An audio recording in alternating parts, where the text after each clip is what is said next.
Hello everyone, स्वागत है आप सभी स्टूडेंट का पैरामेडिकल के number 1 channel study with Ritesh में।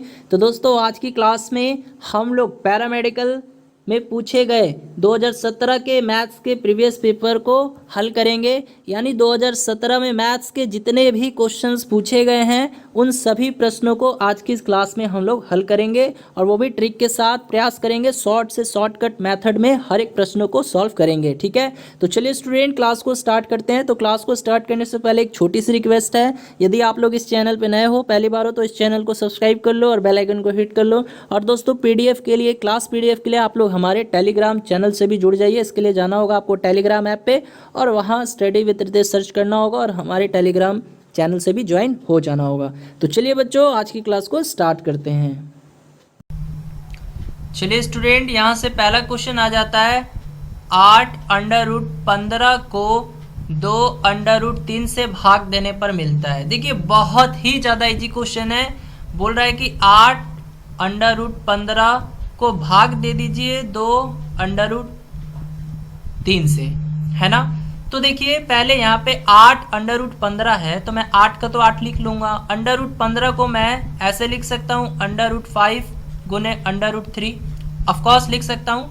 √15 को मैं √5 गुने √3 लिख सकता हूँ, ऑफकोर्स लिख सकता हूँ। और फिर अपॉन में 2 और यहाँ से √3। ठीक है, तो √3 से √3 कैंसिल हो गया, 2 चौके 8 होता है। तो क्या बचा? केवल 4√5। 4√5 जो है आपके इस क्वेश्चन का आंसर हो जाएगा। यानी ऑप्शन नंबर ए आपके इस क्वेश्चन का करेक्ट आंसर हो जाएगा। चलिए बढ़ते हैं अगले प्रश्न की तरफ।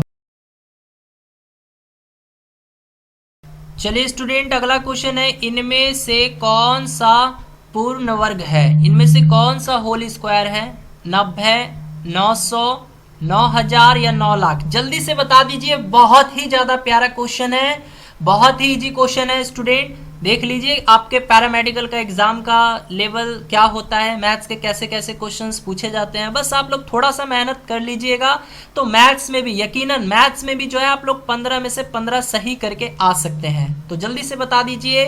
Very good. यदि आप लोग जवाब दे रहे हैं ऑप्शन नंबर बी, हाँ जी ऑप्शन नंबर बी यदि आपका आंसर है, देन आपका आंसर सही है। तो ये पूर्ण वर्ग है। ये जो 900 देख रहे हो, ये क्या है? एकदम परफेक्ट स्क्वायर है, पूर्ण वर्ग है। किस संख्या का? तो ये 30 का। तो 30 का स्क्वायर करते हैं आप लोग तो क्या मिलता है? 30 का स्क्वायर करने पे क्या मिलता है बच्चों? 900 मिलता है। तो ये 900 क्या है? एक पूर्ण वर्ग संख्या है, आपको याद रखना है। ठीक है, इन चारों में से यही ऑप्शन नंबर बी जो है आपके इस क्वेश्चन का राइट आंसर हो जाएगा। चलिए बढ़ते हैं अगले प्रश्न की तरफ।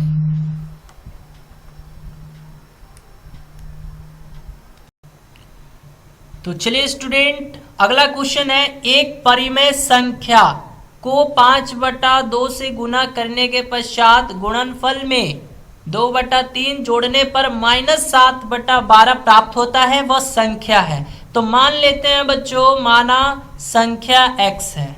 ठीक है, माना संख्या x है। अब क्या बोल रहा है? बोल रहा है कि उस संख्या को 5/2 से गुना कीजिए। उस संख्या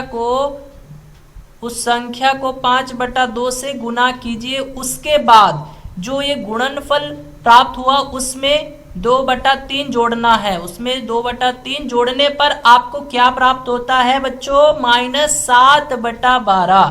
ठीक है, तो यहां से वह संख्या बता देनी है। देखिए कितना इजी क्वेश्चन है। तो आइए इसको सॉल्व करते हैं। तो ये 5x/2 हो जाएगा। ठीक है बच्चों, और देखिए यहां से हम लोग क्या करते हैं, बराबर में क्या है? ये -7/12 है। अब ये 2/3 को उधर ले जाएंगे, बराबर के उधर, तो ये भी माइनस हो जाएगा, यानी -2/3 हो जाएगा। ठीक है, तो सॉल्व कर दीजिए। 5x/2 हो जाएगा। और फिर अब देखिए यहाँ पे 12 और 3 का एलसीएम लीजिए तो क्या आएगा? 12 ही आएगा। ठीक है, तो यहाँ पर तो -7 हो जाएगा, और यहाँ माइनस क्या हो जाएगा बच्चों? तो यहाँ -8 हो जाएगा। ठीक है, तो आइए अब इतने को हम लोग यहाँ पर सॉल्व करते हैं अच्छे से। तो 5x/2 और बराबर में देखिए तो -7 और -8 कितना होता है? -15 हो जाएगा, है ना। और अपॉन में 12 हो जाएगा। ठीक है, काटिए तो इसको, तो ये 5 तिया 15 हो जाएगा और ये 2 छक्के 12 हो जाएगा। तो कितना आया देखिए तो बच्चों, x बराबर कितना आया? इसको काट दीजिएगा, 3 एकम 3, 3 दूनी 6, यानी -1/2।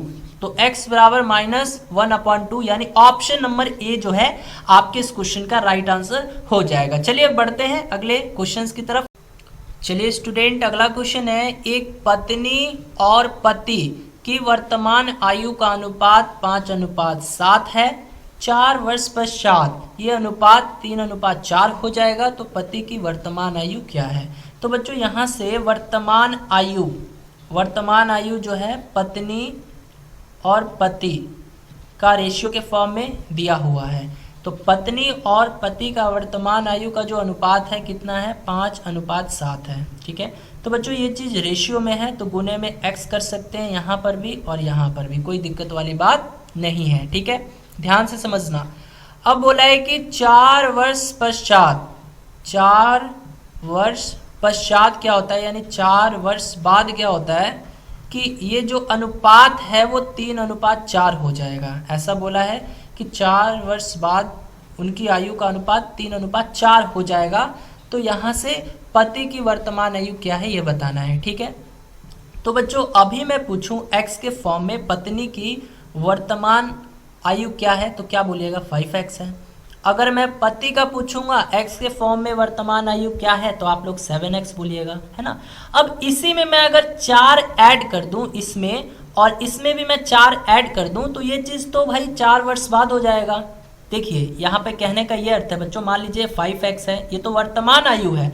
अगर मैं +4 कर देता हूं तो ये 4 साल बाद की आयु हो जाएगी, है ना। इसी तरह अपॉन में यहाँ पर 7x करूंगा और इसमें भी मैं +4 कर दूंगा, तो ये भी 4 वर्ष बाद की आयु हो जाएगी। तो ये जो चीज़ है ना ये बराबर हो जाता है इसके 3:4 के। कैसे? क्योंकि देखिए अब ये 5x + 4, अगर मैं पूछूंगा पत्नी की आयु 4 वर्ष बाद क्या होगी, तो आप लोग बोलिएगा ना 5x + 4। वर्तमान आयु जब 5x है, अगर मैं इसमें 4 प्लस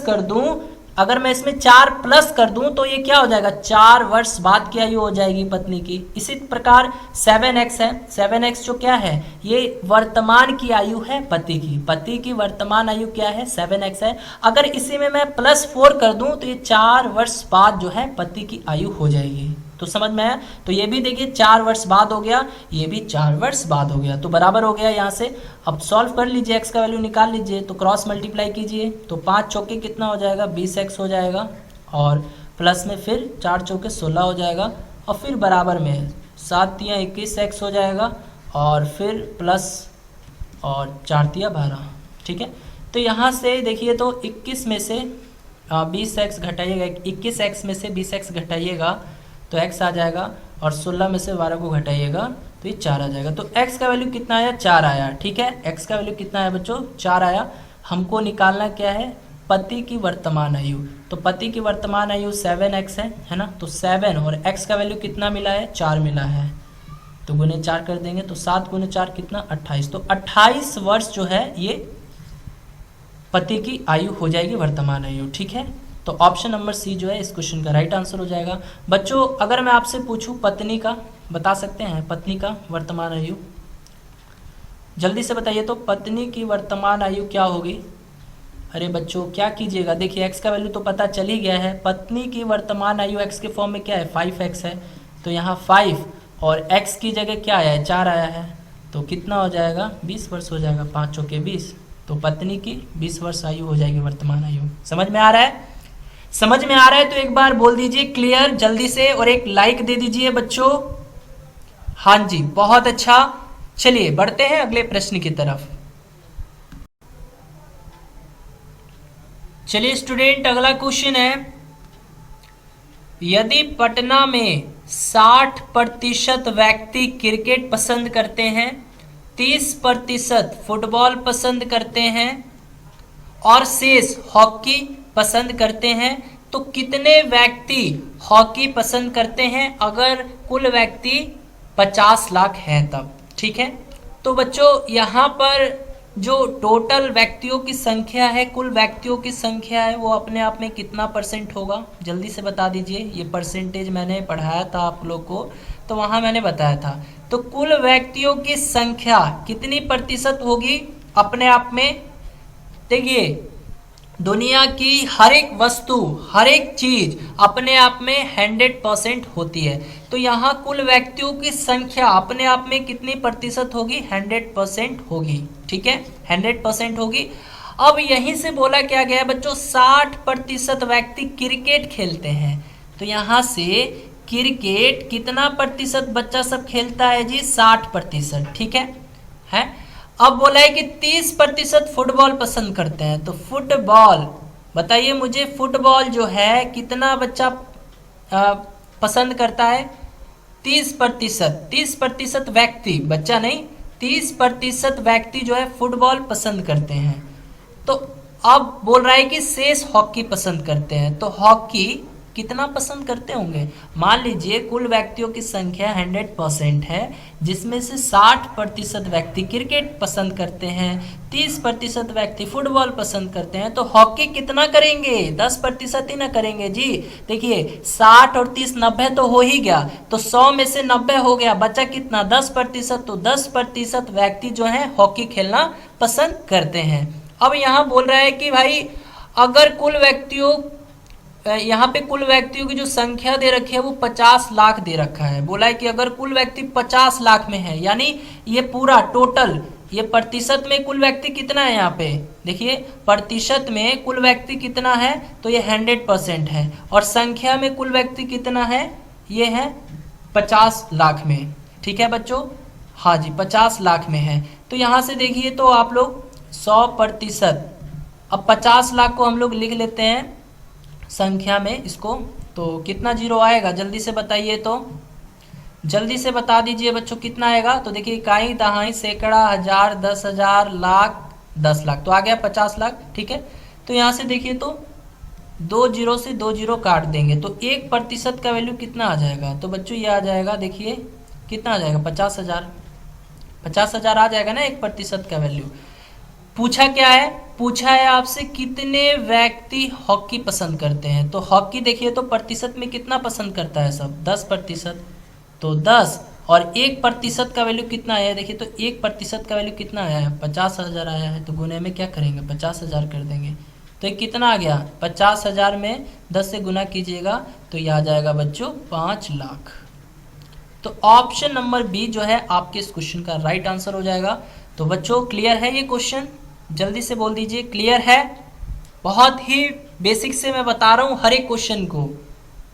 हाँ जी चलिए बहुत अच्छा, चलिए बढ़ते हैं अगले क्वेश्चन की तरफ।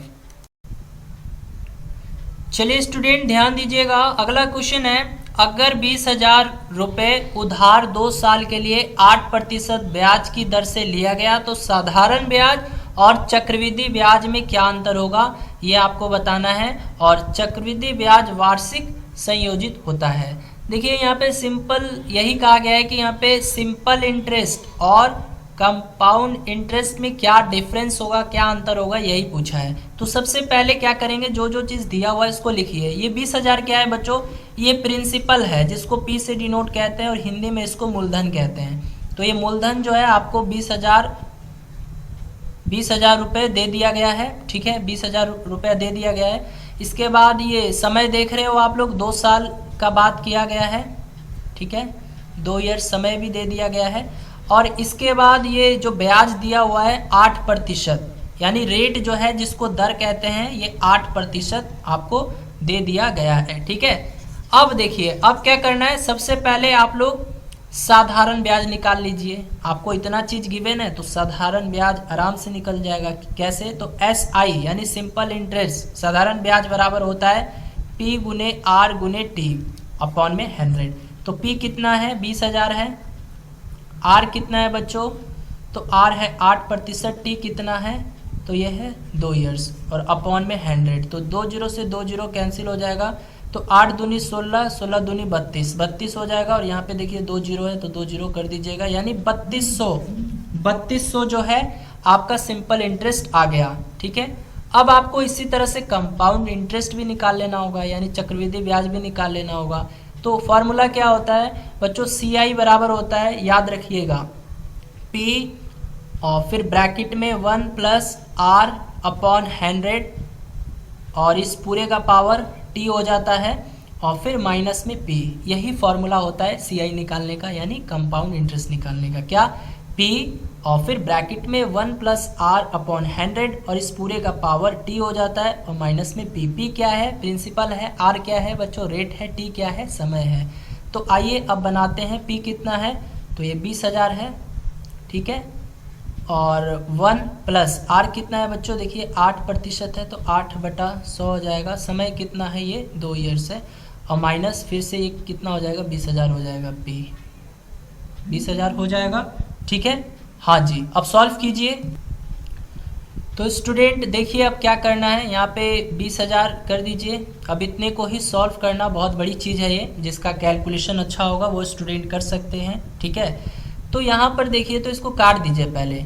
4 दूनी 8 हो जाएगा और फिर इसको 4 के पार से काटेगा, 25 बार में चला जाएगा। तो 25 से कम 25 और 25 2 27, तो क्या हो जाएगा? गुने में 27/25 और फिर गुने में 27/25 होगा। क्यों? क्योंकि इस पूरे का पावर कितना है? 2 है। देख पा रहे हैं आप लोग? इस पूरे का पावर कितना है बच्चों? 2 है। इस पूरे का पावर कितना है? 2 है। इसको तो मैं काटा हूँ 4 दूनी 8 4 के पार से, और इसको भी मैं काटा हूँ 4 के पार से, तो ये 25 बार में चला जाएगा। तो ये 2/25 आया और इधर 1 है, तो 25 से कम 25 और फिर 25 में 2 को जोड़िएगा 27, तो 27/25 गुने 27/25 और ये माइनस में कितना हो जाएगा? ये माइनस में यहाँ पर लिख देता हूँ 20,000। सॉल्व कीजिए तो बच्चों जल्दी से इतने को। हाँ जी, जल्दी से सॉल्व कीजिए। हाँ कीजिए जल्दी से, वेरी गुड। तो स्टूडेंट एक काम करते हैं हम लोग, देखिए यहाँ पर 20,000 है, इसको लिख देते हैं 20,000, ठीक है। और फिर गुने में बताइए, तो 27 गुने 27 है, तो 27 का स्क्वायर कितना होता है बच्चों? तो 27 का स्क्वायर कितना होता है? 729 हो जाएगा, ठीक है। और फिर बटा में 25 का स्क्वायर कितना होता है? 625 हो जाएगा। और ये माइनस में ये जो 20,000 है इसको लिख देते हैं, ठीक है। हाँ, अब एक बात बताइए, मैं 20,000 को कॉमन ले सकता हूँ? ऑफ कोर्स ले सकता हूँ, 20,000 को मैं कॉमन ले लेता हूँ, ठीक है।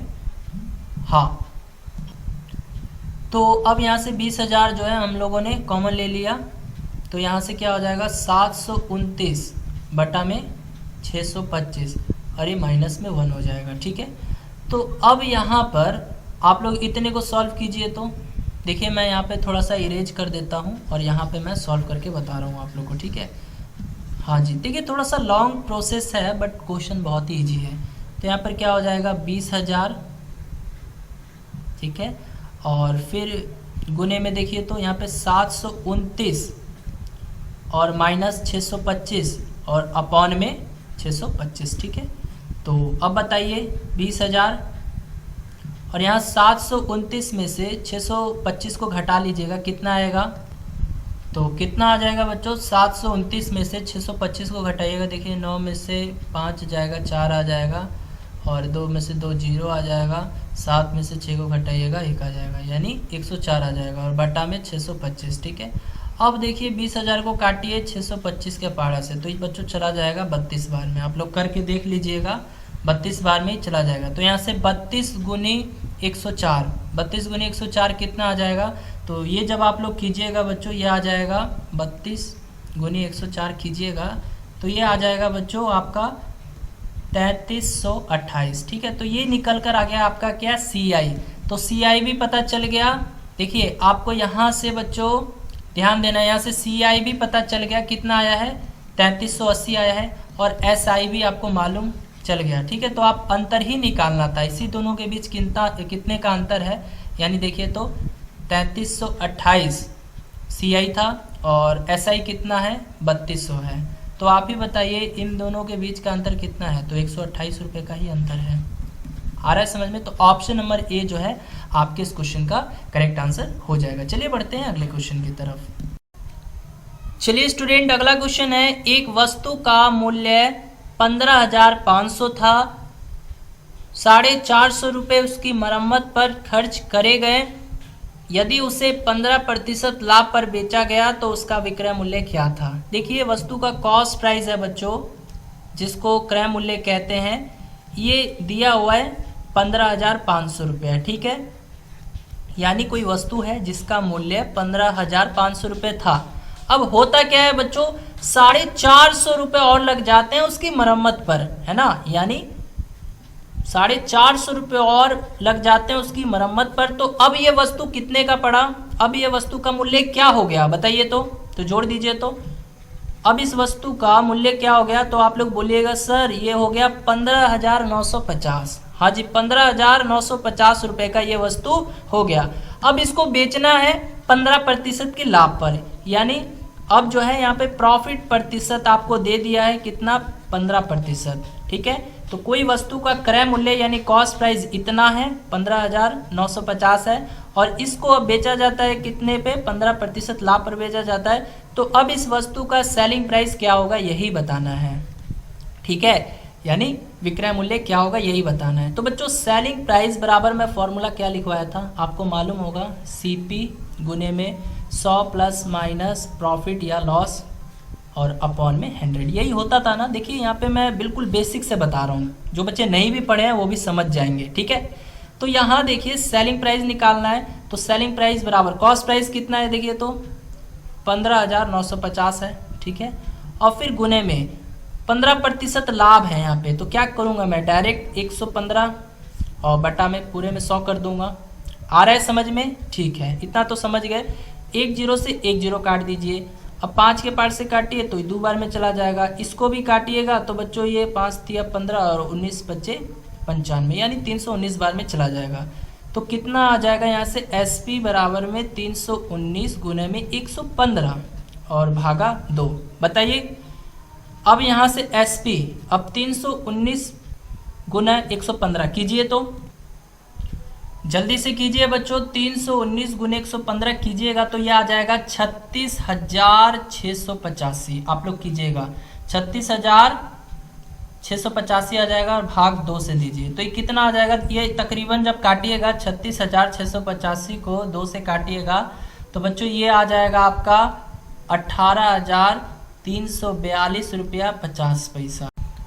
चलिए स्टूडेंट अगला क्वेश्चन है, एक सम चतुर्भुज के विकर्ण 7.5 सेंटीमीटर एवं 12 सेंटीमीटर है, तो इसका क्षेत्रफल है, यानी आपको क्षेत्रफल बताना है सम चतुर्भुज का। तो बच्चों एरिया ऑफ रोम्बस क्या होता है, इसका फॉर्मूला क्या होता है, यानी सम चतुर्भुज का क्षेत्रफल का फॉर्मूला क्या होता है, जल्दी से बता दीजिए।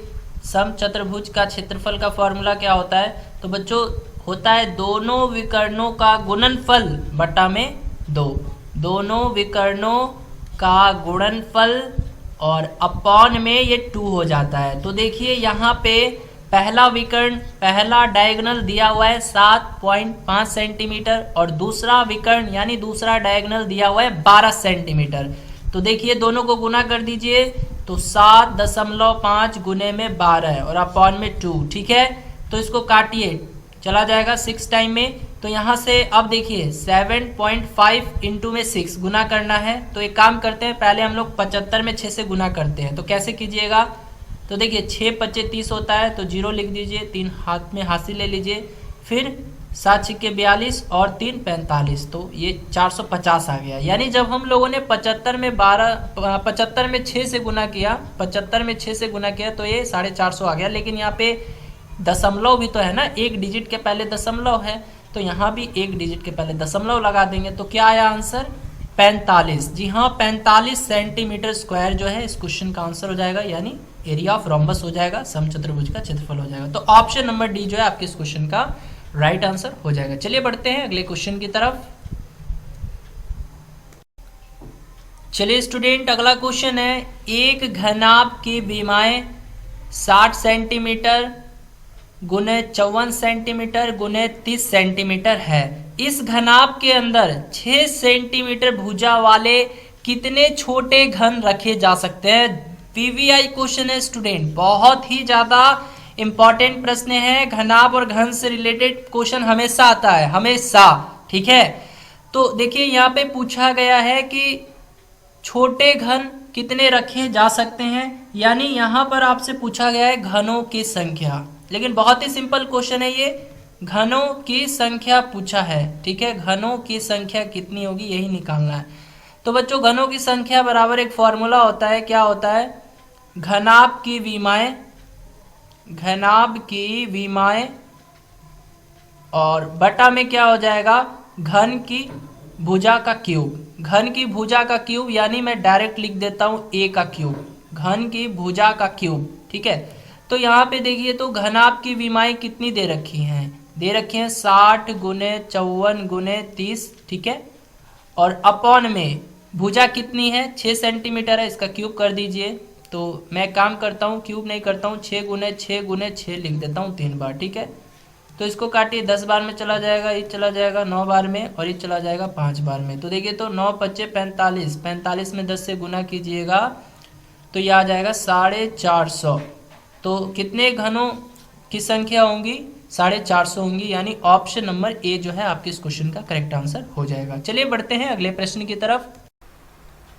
चलिए स्टूडेंट ध्यान दीजिएगा, अगला क्वेश्चन है, एक कुंड के अंदर 60 लीटर प्रति मिनट की दर से पानी गिर रहा है। यदि कुंड का आयतन 108 मीटर क्यूब है तो ज्ञात कीजिए इस कुंड को भरने में कितने घंटे लगेंगे। ठीक है, तो सबसे पहले क्या करेंगे हम लोग, इस कुंड का जो आयतन है उसको लिख लेंगे।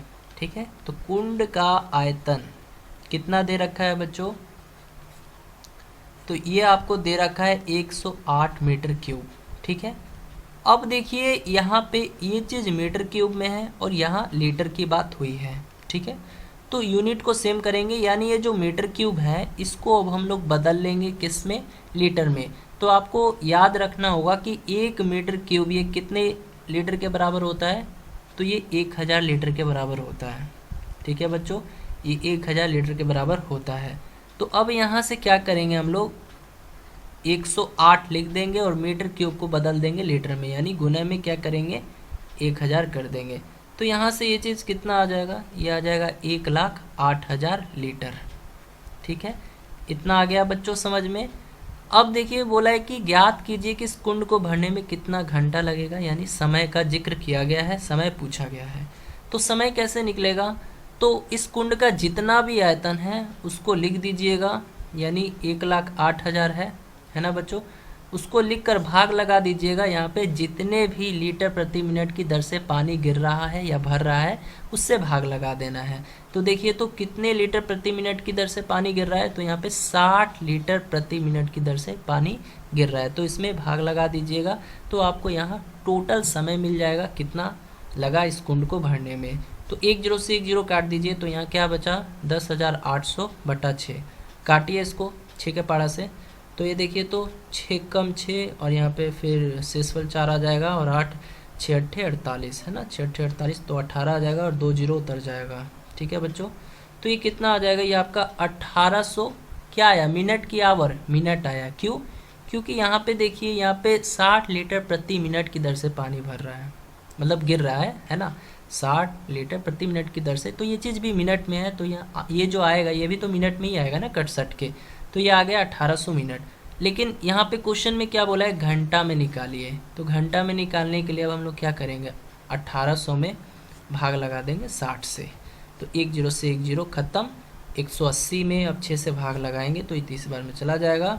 ठीक है, 180 में भाग दीजिए 6 से, तो 30 बार में चला जाएगा, तो यहाँ से 30 घंटा आपके इस क्वेश्चन का राइट आंसर हो जाएगा, यानी ऑप्शन नंबर ए जो है आपके इस क्वेश्चन का राइट आंसर हो जाएगा। समझ में आया बच्चों, समझ में आया? तो एक बार जल्दी से मैसेज में बोल दीजिए यस, जल्दी से बोल दीजिए बच्चों। चलिए बहुत अच्छी बात है, बढ़ते हैं अगले क्वेश्चन की तरफ।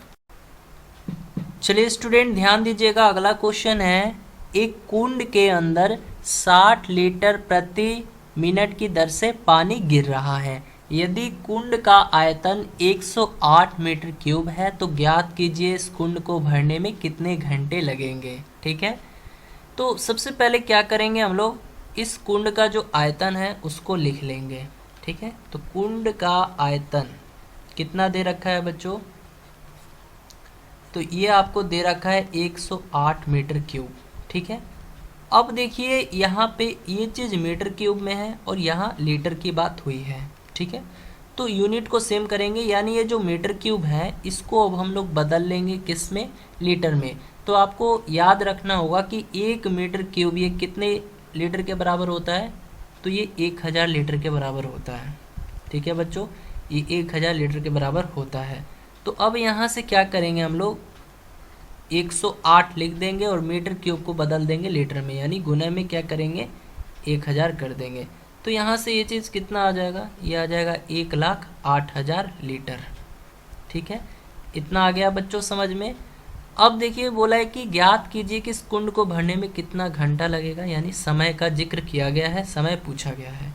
तो समय कैसे निकलेगा, तो इस कुंड का जितना भी आयतन है उसको लिख दीजिएगा, यानी 1,08,000 है ना बच्चों, उसको लिखकर भाग लगा दीजिएगा यहाँ पे जितने भी लीटर प्रति मिनट की दर से पानी गिर रहा है या भर रहा है उससे भाग लगा देना है। तो देखिए तो कितने लीटर प्रति मिनट की दर से पानी गिर रहा है, तो यहाँ पे 60 लीटर प्रति मिनट की दर से पानी गिर रहा है, तो इसमें भाग लगा दीजिएगा।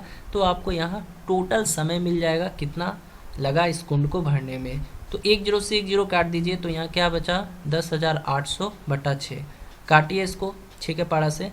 तो ये देखिए तो 6 कम 6 और यहाँ पे फिर शेषफल 4 आ जाएगा और 8 6 8 48 है ना, 6 8 48 तो 18 आ जाएगा और 2 0 उतर जाएगा। ठीक है बच्चों, तो ये कितना आ जाएगा, ये आपका 1800 क्या आया, मिनट की आवर, मिनट आया। क्यों, क्योंकि यहाँ पे देखिए यहाँ पे 60 लीटर प्रति मिनट की दर से पानी भर रहा है, मतलब गिर रहा है ना, 60 लीटर प्रति मिनट की दर से। तो ये चीज़ भी मिनट में है, तो ये जो आएगा ये भी तो मिनट में ही आएगा ना, कट सट के। तो ये आ गया 1800 मिनट। लेकिन यहाँ पे क्वेश्चन में क्या बोला है, घंटा में निकालिए। तो घंटा में निकालने के लिए अब हम लोग क्या करेंगे, 1800 में भाग लगा देंगे 60 से। तो 10 से 10 खत्म, 180 में अब 6 से भाग लगाएंगे तो ये 30 बार में चला जाएगा। ठीक है, 180 में भाग दीजिए 6 से तो 30 बार में चला जाएगा। तो यहाँ से 30 घंटा आपके इस क्वेश्चन का राइट आंसर हो जाएगा, यानी ऑप्शन नंबर ए जो है आपके इस क्वेश्चन का राइट आंसर हो जाएगा। समझ में आया बच्चों, समझ में आया? तो एक बार जल्दी से मैसेज में बोल दीजिए यस, जल्दी से बोल दीजिए बच्चों। चलिए बहुत अच्छी बात है, बढ़ते हैं अगले क्वेश्चन की तरफ। चलिए स्टूडेंट, अगला क्वेश्चन है 1/2 और इस पूरे का पावर दे दिया है आपको -2। ठीक है, हाँ जी। इसी प्रकार आपको यहाँ 1/3 और इस पूरे का पावर दे दिया है -2 और फिर प्लस में 1/4 और इस पूरे का पावर -2 दे दिया है। अब बच्चों आप लोगों ने घातांक एवं करनी में एक रूल पढ़ा होगा, यदि p का पावर -a होता है तो इसको हम लोग किस प्रकार लिखते हैं बच्चों, तो इसको हम लोग लिखते हैं 1/p का पावर a। ठीक है, अगर p का पावर -a है तो ये अपॉन में जाकर ये माइनस हट जाता है, ये प्लस हो जाता है ना। तो जैसे p का पावर -a है तो इसको 1/, में लिखेंगे अब यहाँ पे, तो p का पावर a हो जाएगा, यानी माइनस हट जाता है। ठीक है, तो इसी प्रकार ये वाला भी क्वेश्चन इसी प्रकार है। तो यहाँ देखिए तो 1/2 और इस पूरे का पावर क्या है -2 है, तो क्या करेंगे 1/, में अब यहाँ पे 1/2 लिखेंगे और इस पूरे का पावर क्या हो जाएगा 2 हो जाएगा। यानी कहने का यही अर्थ है बच्चों, माइनस को हटा देना है। तो माइनस कब हटेगा, ये पावर में जो माइनस लगा हुआ ये कब हटेगा, जब इसको हम लोग नीचे ले जाएंगे, यानी 1/, में करके लिखेंगे, तब पावर का जो माइनस है वो हट जाएगा। ठीक है, तो अब इतने को सॉल्व कीजिए तो 1/, में अब 1 का स्क्वायर कीजिएगा 1 ही आएगा, फिर बटा में 2 का स्क्वायर कीजिएगा 4 आ जाएगा। तो 1 में भाग लगाइए 1/4 से, तो क्या आ जाएगा, ये 4 ऊपर चला जाएगा तो 4 आ जाएगा। तो कहने का अर्थ यही है बच्चों, जब भी मान लीजिए यहाँ पे कोई संख्या दी हो फ्रैक्शन में और उसका पावर जो है -2 हो, तो यहाँ नीचे क्या है अल्टा पल्टी कर देना है। तो नीचे क्या है 2 है, तो यहाँ 2 का स्क्वायर कर दीजिए, कितना हो जाएगा 4 हो जाएगा। फिर प्लस में यहाँ पर देखिए 3 है, 3 का स्क्वायर कर देना है, सिंपल 9 हो जाएगा। और फिर प्लस में यहाँ पे 4 का स्क्वायर कर दीजिए, कितना हो जाएगा 16 हो जाएगा। तो 9 4 13, 13 और 16 29, तो 29 यानी ऑप्शन नंबर बी जो है आपके इस क्वेश्चन का राइट आंसर हो जाएगा। ठीक है, चलिए बढ़ते हैं अगले क्वेश्चन की तरफ। चलिए स्टूडेंट, अगला क्वेश्चन है -2/3 और इस पूरे का पावर दे दिया है आपको -2। ठीक है, और फिर इस पूरे का पावर दे दिया है आपको 2। ठीक है, तो देखिए आप लोगों ने घातांक करनी में एक रूल पढ़ा होगा कि मान लीजिए कोई भी संख्या होती है, जैसे x है और इसका पावर मैं a दे दिया। ठीक है, और फिर इस पूरे का पावर मैं b दे दिया। तो कोई भी संख्या है उस पे पावर है, फिर उस पूरे पे पावर है, यानी पावर के ऊपर पावर है, तो ये सभी पावरों को आपस में क्या कर देते हैं बच्चों, मल्टीप्लाई कर देते हैं। बस क्वेश्चन बन चुका, ठीक है। तो यहाँ से -2/3। अब देखिए इसके ऊपर पावर है और फिर पावर के ऊपर भी पावर है, तो क्या करेंगे, सभी पावरों को पकड़ के आपस में गुना कर देंगे। तो यहाँ से क्या हो जाएगा, -2 गुने 2। तो यहाँ से कितना आ जाएगा, -2/3, और इस पूरे का पावर कितना हो जाएगा, -4 हो जाएगा। अब देखिए, अभी मैंने थोड़ी देर पहले बताया था आपको, कोई भी संख्या है और उस पर पावर है, वो भी माइनस के फॉर्म में है, माइनस में है, तो इसको प्लस के फॉर्म में लाना होता है। तो क्या करेंगे, प्लस में लाने के लिए इसको 1/, में करके नीचे ले जाएंगे, यानी इतने को हम लोग नीचे ले जाएंगे, तब इसका पावर जो है ये पॉजिटिव हो जाएगा, यानी 1/-2/3, और इसका पूरा का पावर कितना हो जाएगा, अब 4 हो जाएगा, यानी +4 हो जाएगा, माइनस हट जाएगा, क्योंकि अपॉन में आते ही, बट्टा में जाते ही इसका पावर जो है पॉजिटिव हो जाएगा, ठीक है। अगर निगेटिव है तो ये नीचे जाएगा, अपॉन में जाएगा तो ये पॉजिटिव हो जाएगा इसका पावर, ठीक है। तो अब यहाँ से देखिए, तो 1/, में, ठीक है। अब देखिए यहाँ पे बोला है -2 का पावर 4 और फिर बटा में 3 का पावर 4, यही है।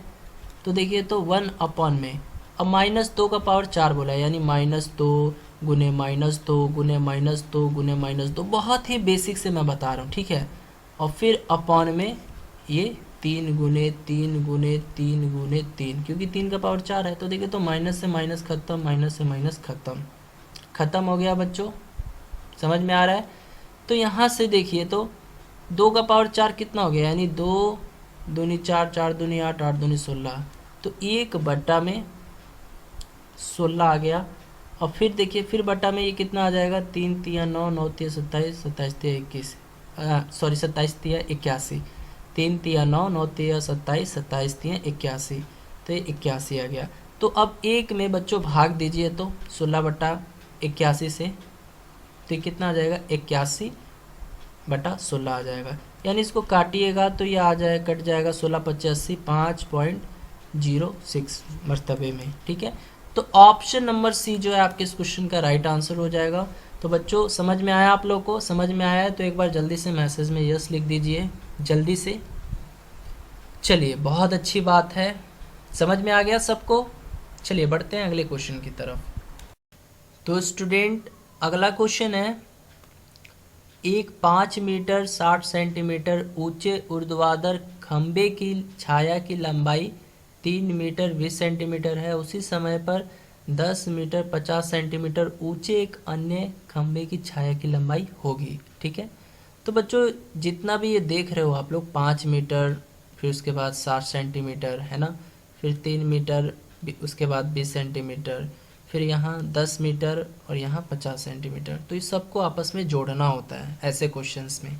यानी ये 5 मीटर है और यहाँ पे प्लस में 60 सेंटीमीटर है। लेकिन बच्चों यहाँ पे ऑप्शन में देखिए, तो बोल रहा है कि हमको मीटर में चाहिए, है ना। तो ये तो 5 मीटर में है, ये तो ठीक है, लेकिन ये 60 सेंटीमीटर में, तो इसको भी मीटर में चेंज कीजिए। तो क्या करेंगे, 100 से भाग लगा देंगे, तो ये कितना आ जाएगा, देखिए, तो 5 प्लस में, अब 6/10 है, इसको हम लोग 0.6 लिख सकते हैं। तो यहाँ से कितना आ जाएगा, ये आ जाएगा 5.6 मीटर आ गया, यानी इतने को हम लोग जब सॉल्व किए तो ये इतना आ गया, ठीक है। इसी प्रकार आप लोग इसको भी सॉल्व कीजिए, यानी 3 मीटर प्लस में 20 सेंटीमीटर। तो ये तो मीटर में है, ठीक है, लेकिन इसको हम लोग को मीटर में बदलना होगा। ये जो सेंटीमीटर है 20 सेंटीमीटर, इसको मीटर में बदलिए, तो 100 से भाग लगाइए, तो 1 0 से 1 0 कट जाएगा, तो 3 प्लस, अब 2/10 है, इसको मैं 0. क्या लिख सकता हूँ, 2 भी लिख सकता हूँ, ऑफकोर्स लिख सकता हूँ, ठीक है, हाँ 0.2 लिख सकता हूँ। तो अब यहाँ से 3 प्लस 0.2, ये कितना हो जाएगा, ये हो जाएगा 3.2 मीटर हो जाएगा, ठीक है। इसी प्रकार इसको भी आप लोग हल कीजिए, 10 मीटर 50 सेंटीमीटर, तो ये तो हो जाएगा 10 प्लस में ये हो जाएगा 50 सेंटीमीटर में, तो भाई मीटर में बदलना है, 100 से भाग दीजिएगा, तो ये भी 10 प्लस 5/10 है, इसको हम लोग लिख सकते हैं 0.5 लिख सकते हैं। तो यहाँ से ये भी कितना आ जाएगा, 10.5 मीटर, ठीक है। बस क्वेश्चन बन चुका है। तो यहाँ पर बोल रहा है कि 5 मीटर 60 सेंटीमीटर ऊंचे ऊर्ध्वाधर खंबे की छाया की लंबाई 3 मीटर 20 सेंटीमीटर है।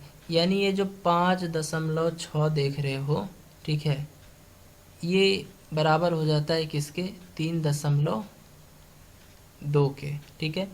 उसी प्रकार बोल रहा है कि ये 10.5 जो है ये कितने के बराबर होगा, यही चीज़ पूछा है।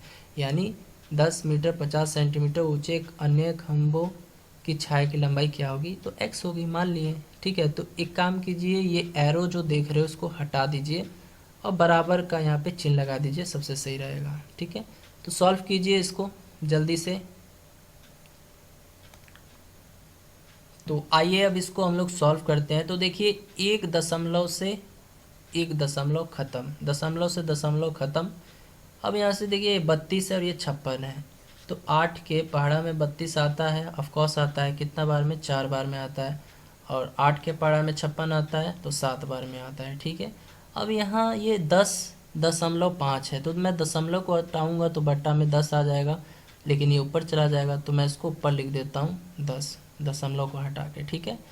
अब यहाँ से देखिए तो बच्चों, यहाँ से अब 105 है, इसको काटिए 7 के पार से, तो ये कितना बार में चला जाएगा, ये चला जाएगा आपका, हाँ जी 15 बार में, क्योंकि 15 सत्ते क्या होता है, 105 होता है। हो गया, इतना तो समझ गए आप लोग। अब फिर देखिए यहाँ पे 10/15 बचा, तो इसको काटिए 5 के पार से ही 2 बार में चला जाएगा और ये 3 बार में चला जाएगा। फिर इसको काटिए 2 दूनी 4, तो ये कितना आ गया, ये आ गया देखिए बच्चों 1 यहाँ पे कुछ भी नहीं है तो 1 होगा, 1/3 और इज इक्वल टू में 2/x। तो x का वैल्यू कितना आ गया, तो क्रॉस मल्टीप्लाई कर दीजिए, तो x बराबर कितना आ गया, 3 दूनी 6 यानी 6। तो यहाँ से 6 मीटर जो है आपके इस क्वेश्चन का राइट आंसर हो जाएगा, ठीक है। बहुत ही सिंपल सा क्वेश्चन है, एक बार फिर से वीडियो को देख लीजिएगा, समझ में आ जाएगा। चलिए बढ़ते हैं अगले क्वेश्चन की तरफ। चलिए स्टूडेंट, अगला क्वेश्चन है, एक संख्या में से 48 घटाने पर वह 1/3 रह जाती है, तो उस संख्या का 2/3 क्या होगा। तो मान लेते हैं, माना संख्या x है, ठीक है बच्चों, बिल्कुल बेसिक से। तो एक संख्या है, उसमें से 48 घटाने पर, यानी ये संख्या में से 48 घटाने पर वह, यानी ये संख्या 1/3 रह जाती है, यानी वो संख्या जो है 1/3 रह जाती है। आई बात समझ में, एक संख्या है उसमें से 48 घटाइएगा तो वो संख्या जो है वह 1/3 यानी गुना में 1/3 रह जाती है, ठीक है। तो उस संख्या का 2/3 क्या होगा, यही बताना है आपको, ठीक है। तो यहाँ से ये x हो जाएगा, लिख देंगे इसको, x का x ही लिख देंगे। अब ये x/3 इधर आएगा तो ये -x/3 हो जाएगा, क्योंकि बराबर के इधर आएगा, अभी तो प्लस में है, बराबर के इधर आएगा तो माइनस में हो जाएगा। और बराबर में ये -48 है, ये उधर जाएगा तो +48 हो जाएगा। तो यहाँ से 3x में से x जाएगा तो कितना आ जाएगा, 2x/3 और बराबर में 48।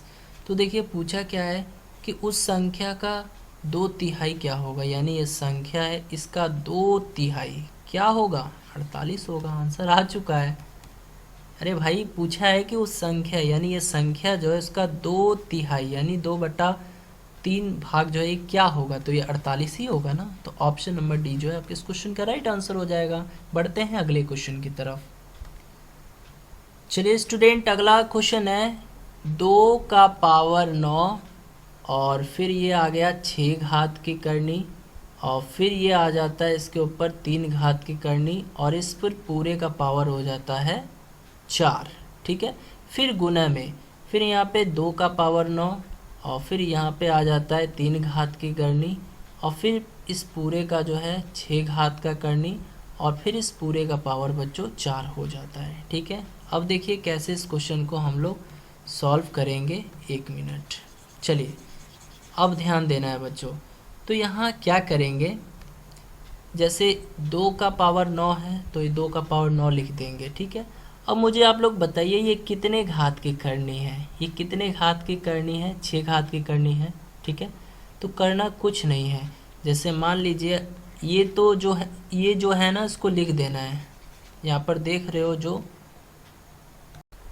चलिए स्टूडेंट, अगला क्वेश्चन है, यहाँ पे दिया हुआ है 2 का पावर 9 और फिर इसके ऊपर एक करनी दे दिया है और 6 दे दिया है, ठीक है। फिर इसके ऊपर एक करनी दे दिया है और यहाँ 3 दे दिया है, ठीक है। और फिर इस पूरे का पावर बच्चों 4 दे दिया है, ठीक है। फिर गुने में यहाँ से देखिए, यहाँ पर भी 2 का पावर 9 दे दिया है और करनी में 3 दे दिया है और फिर यहाँ भी करनी में बच्चों 6 दे दिया है और इस पूरे का पावर जो है 4 दे दिया है। आइए इस क्वेश्चंस को हल करते हैं, कैसे हल होगा, कैसे सॉल्व होगा। देखिए बच्चों, यहाँ पे अभी तक घातांक एवं करनी से 3 क्वेश्चंस पूछ लिया गया है। अब आप समझ सकते हैं किस टॉपिक से कितना क्वेश्चंस पूछा जा सकता है, कोई गारंटी नहीं है, ज़रूरी नहीं है। जैसे मान लीजिए मैथ्स का प्रॉफिट एंड लॉस का टॉपिक है, हमेशा तो 1 ही या 2 पूछता है, कभी कभी 3 या 4 भी पूछा जा सकता है, ठीक है। इसीलिए अगर आप लोग पढ़ रहे हो बच्चों तो अच्छे से पढ़िए, हर एक टॉपिक पे फोकस कीजिए, हर एक टॉपिक को अच्छे से पढ़िए। किसी भी टॉपिक से कितने भी क्वेश्चंस पूछे जा सकते हैं, ठीक है। ऐसा नहीं है कि प्रॉफिट एंड लॉस से 1 ही पूछेगा, 2 ही पूछेगा, 3 भी पूछा जा सकता है। परसेंटेज से भी जो है बच्चों 1 से 2 क्वेश्चंस फिक्स है, आना ही आना है, ठीक है। और घातांक करनी यानी सर्ट्स एंड इंडिसेस जिसको कहते हैं, अभी आप लोग देख सकते हैं कितना प्रश्न पूछा गया, 3 प्रश्न पूछा गया यहाँ से, ठीक है। तो हाँ, तो बच्चों यदि आप लोग हमारे पेड कोर्स के माध्यम से ये सब टॉपिक को पढ़ना चाहते हो बिल्कुल बेसिक से, तो आप लोग जो है दिए गए नंबर पे हमें कांटेक्ट कीजिएगा, आपको पेड कोर्स के बारे में इन्फॉर्म कर दिया जाएगा, है ना। पेड कोर्स से रिलेटेड आपको जानकारी चाहिए तो आप दिए गए नंबर पे कॉल कीजिएगा, आपको इन्फॉर्मेशन मिल जाएगा। चलिए अब इस क्वेश्चंस को हम लोग हल करते हैं स्टूडेंट, ठीक है। हाँ जी, तो स्टूडेंट क्या करना है, ये 2 का पावर 9 है तो पहले इसको लिख लीजिए 2 का पावर 9 और फिर यहाँ पर मुझे बताइए ये कितने घात की करनी है, तो बोलिएगा ना ये 6 घात की करनी है। तो क्या करेंगे, गुना में 1 कर देंगे और अपॉन में जितने भी घात की करनी है उसको नीचे लिख देंगे, ठीक है। तो ये 6 घात की करनी थी तो पहले 1 तो लिख देंगे और अपॉन में जितने भी घात की करनी होगी उसको नीचे लिख देंगे, फिर गुने में। अब बताइए ये कितने घात की करनी है, तो आप लोग बोलिएगा ना सर ये 3 घात की करनी है, तो यहाँ पर 1 तो लिख देंगे और अपॉन में कितने भी घात की करनी होगी उसको लिख देंगे नीचे, ठीक है। अब फिर देखिए, फिर इस पूरे का पावर जो है 4 दिया है तो यहाँ पर भी गुना में 4 करेंगे, क्योंकि मैंने बताया था पावर के ऊपर पावर हो तो सबको आपस में मल्टीप्लाई किया जाता है ना। तो यहाँ तो हाँ देखिए, यहाँ पे 2 का पावर 9 था तो पहले 2 का पावर 9 लिखें, फिर इसके बाद ये कितने करने की घात है, कितने करने की घात है, 6 करने की घात है, तो 1 तो लिख देना है और अपॉन में जितने भी करने की घात है उसको लिख देना है, फिर गुने में। फिर इसके बाद ये देखिए ये कितने करने की घात है, तो ये 3 करने की घात है, तो 1 अपॉन में जितने भी करने की घात है उसको लिख देना है और फिर गुने में इस पूरे का पावर क्या था, 4 था। सबको आपस में मल्टीप्लाई कर दीजिए इन सबको, तो देखिए तो 3 तियाँ 9, 3 दूनी 6, ठीक है, 2 दूनी 4 और 3 से 3 कट जाएगा, तो यहाँ पे क्या बचा, केवल 2 का पावर 2 बचा, ठीक है। तो इतने को जब हम लोगों ने सॉल्व किया तो क्या आया, 2 का पावर 2 आया। अब आइए इतने को अब सॉल्व करते हैं, तो देखिए यहाँ पे 2 का पावर 9 है तो इसको ऐसे ही लिख लेंगे हम लोग, ठीक है। अब देखिए, अब ये कितने करने की घात है, 3 करने की घात है, तो पहले तो गुने में 1 तो कर ही लेंगे और अपॉन में जितने भी करने की घात है उसको नीचे लिख देंगे, ठीक है।